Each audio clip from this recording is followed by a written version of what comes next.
Hey everybody, it's Dr. Dickenson. So, in addition to being a teacher, educator, a mother, a blogger, a podcaster, I'm also a CAL TPA assessor. And it just dawned on me, I've done like really few to no videos on how to do the CAL TPA. Sorry about that. But I do evaluate California teacher performance assessments, which are so critical if you're in a teacher education program. So I'm going to be sharing with you some best practices and advice and things for you to consider while you're working on your CAL TPA. So what is the CAL TPA? Well, the CAL TPA is a teacher performance assessment. If you're in a teacher credentialing program right now, you've probably passed your CSET and your CBEST, and you may have this looming thing called TPA coming up at the end of your program. It's a performance-based assessment, so guess what? You get to perform. And basically, you're going to do everything that you've been planning on doing and everything that you've been learning about how to do in your teacher credentialing program in a performance-based assessment. You will write a lesson plan. You will videotape yourself teaching. You'll watch yourself teach. You'll reflect on the evidence that you've collected, both in your videos and from what the students have done. And then you'll write about it. So it's not anything new, but obviously we all have a little anxiety about performing because someone's evaluating you, and that could be me. So let's talk about the teaching cycle, because the teaching cycle is really at the heart of the CAL TPA. The teaching cycle basically is a cycle that shows you what you should be doing while you're teaching. So you plan, you teach and assess, and then you reflect and you apply. It's a cycle because sometimes we actually begin planning by looking at our assessment, or we begin planning by thinking and reflecting on what we already did. So that cycle is important for us to consider. There are 4 steps that you also need to focus on in the CAL TPA. But here's the big thing. If you're not in a classroom, if you're not student teaching, or you're not internship, you shouldn't be doing the CAL TPA, because your CAL TPA should be focused on one class, and you really need to know that class, and you need to get evidence of your learners before you even start the CAL TPA. If you're a single subject teacher, you can just select one class that you will focus on for your CAL TPA. So let's get started. The first step is planning. And you begin planning by gathering evidence about your class. Now, if you're a student teacher, you want to sit down with your master teacher, you want to ask them about the class, and if you're an intern, you also want to gather evidence about your class. So you might look at your end of the year assessment, you might look at some of evidence that you've collected from what you've already taught. Maybe you're brand new starting the year. What do you know about your students so far that you can include in your planning? Maybe you've done an interest inventory. Maybe you've asked parents to write about their kids, or your kids have done a biography. So whatever evidence that you have that shows me, hey, I know my students and I'm planning instruction based on the kids that I work with. That's a thumbs up. Another piece that you really want to consider that's pretty much a big, huge aspect of the CAL TPA is the 3 focus students. Now, I bring this up because this is a big part of the rubrics, and oftentimes students might not pass the CAL TPA because they don't really hone in on who their focus students are and really give a good narrative about their focus students and how they're going to support them during teaching and assessment. Okay. Now, you might be wondering, hey, can I pick anybody? No, you can't. Your 3 focus students must be 1 student who is an English language learner. This is really non-negotiable because in the state of California, you will be EL, English Learner Authorized. So you need to have an English learner in your class. You should be able to look at that file of that EL, identify their language proficiency levels, identify what scaffolding you're going to provide based on their academic language proficiency. You might have like a CELT score that you can look at. You might have an ELL coordinator at your school that you can go and talk to. Collecting evidence. Now, you only need to want to focus on 1 English learner in your classroom, And throughout that cycle I was telling you about, you want to think about that EL learner. So while I'm planning, how am I going to plan for that student? And then you'll want to give a background narrative on your focus students. And when you're talking about their home life, their culture, you also want to identify their assets. So in the CAL TPA, a big piece of that idea of an asset is like, what are their strengths? Like yes, maybe they have a language deficiency, but what are they good at? Like, where is their space that they, really work well in? Are they sociable? Do they have lots of friends? Do they do well in math? Are they, likable? Like, what are their assets? What do they bring into the equation that can say, hey, I got the time to like really get to know this student and I've identified their strengths. It also could be their interests. Like, the student loves Pokemon. And so when I'm doing my math lesson on 3-digit numbers, I'm going to bring in some of his strengths. Maybe they love the computer. So when I'm designing my lesson on 3-digit numbers, I'm going to include a computer game. So that's what we talk about when we say our students' assets.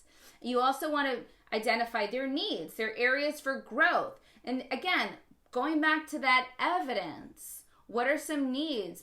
What are some language scaffolds that you could provide that can help support them in that area? You don't want to ever lower the cognitive demand of a task. You want to provide scaffolding to kind of like support that student up so that they can still meet that content standard and be successful in your class. So I talked about the English learner. That's focus student number 1. Focus student number 2 is a student who has either an identified IEP, a 504 plan, or a student that is gifted.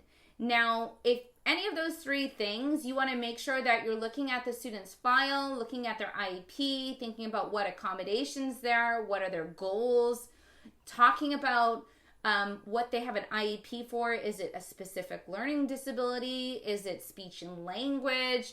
Again, I'm looking for evidence that you actually got to know this student, got to know their family, got to know some of their learning challenges, and you're bringing that into your planning.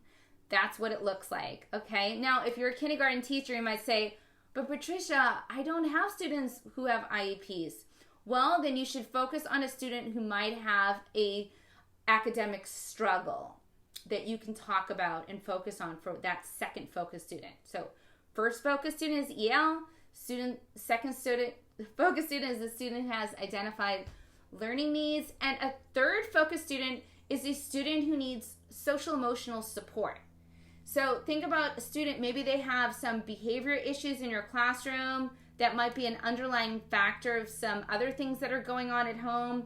Maybe you have some history of your student and you know that maybe a parent is in jail or they have been homeless for some time. So think about a student that you will need to provide some wraparound services and some extra additional like emotional support so that they can be successful in the classroom. Now, again, a key piece of these 3 focus students is you're going to be talking and focusing on them throughout the teaching cycle. Step 1, plan. 3 focus students. Make sure that your plan includes your content-specific standards. Math, you got your Common Core Math. Also include those standards for mathematical practice. Science, you have NGSS, Common Core ELA, and then your state frameworks and your VAPA standards, okay? Now, I have some other videos on the channel. Definitely check them out. I show you step-by-step how to unpack a content standard. That way you can identify the content and skills that you need to explicitly teach. You might unpack one standard and have like 5 lessons and like 10 different ways that you're going to assess. Because a big piece of this is also universal design for learning. And when you start looking at those CAL TPA rubrics, all of the highest scores have something in there about UDL.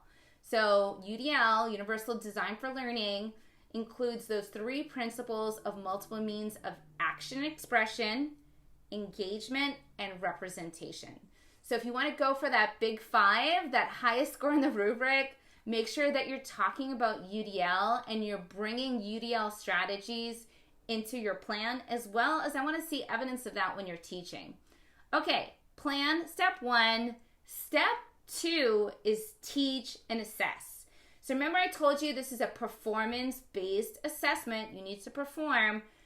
In this step 2, you need to actually videotape yourself teaching. And you're going to submit 3 annotated video clips. The annotation part is like, hey, I watched myself teach, and here is where I see evidence, okay?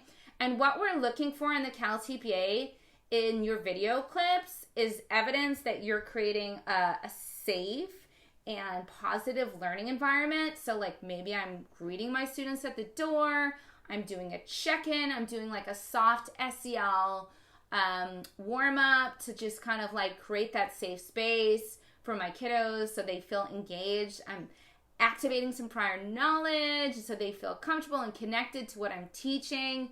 You want to just like cite that evidence. Like, here's how I'm creating a safe, positive learning environment. Your second video clip should be evidence of higher order thinking. So higher order thinking doesn't happen when you're just talking like I am in this video. It happens when the teacher and the students are engaged with each other and they're actually like thinking critically about the content. So you want to make sure that you're asking really great questions that go beyond the surface of what you're teaching and get your students to think critically about a topic. So maybe, I know for math, like I'm always going to like real world connections and getting students to extend their thinking outside of like a specific skill that I'm teaching. Maybe if I'm teaching social studies, I might bring in current events. I might have students compare and contrast or think about a real life connection to a concept that I'm teaching or a skill that I'm teaching. So there should be evidence of higher order thinking. And this could include using like graphic organizers and having students compare and contrast, having them identify the theme. You want to show evidence of it in your second video clip. Boom. Okay, your third and final video clip is all about monitor student learning. So want to see evidence of this. Maybe it's you walking around while students are working with a partner and you're asking really good questions. Maybe it's you working with a student one-on-one. Maybe it's, you administering an exit ticket or having your students work on Desmos and sharing those results. So anything that shows how you monitor and how you be flexible in your instruction based on the evidence that you're collecting throughout this entire cycle. Like, whoa, I should be doing some types of formative assessment with my kiddos, asking questions, turn and talk, think, ping, share. I want to see evidence of that in your video clips, okay? So step 2, teaching, assess, those 3 video clips. You'll annotate, you'll identify evidence, and I'll be like, yay or nay. The third step is reflection. So this is like after everything's done, I've done my lesson plan, I've done my video clips. Now I'm going to go back and look at it from like 360 level and say, here's what really went well. Here's how I made an adjustment to my teaching when I was giving a formative assessment. And you can actually like cite it in your reflection. You say, as noted in video clip, 1 at 45 seconds, I adjusted my lesson because so on and so forth.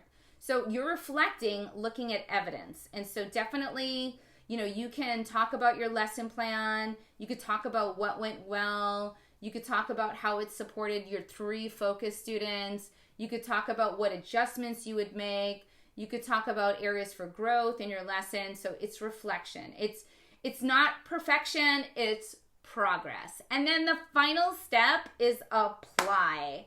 And that's like, okay, what am I going to do with this? And like, so what? I've gone through this whole entire cycle of planning and teaching, and now I've reflected. How am I going to take all of that and apply it? What would I do differently?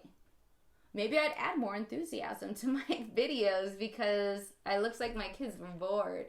What would I do the same? Oh man, my kids were like gangbusters because it was totally like a hands-on project and everybody was working cooperatively. And so in the video, you saw the kids were like engaged and they were sharing. Yes, I would do that again.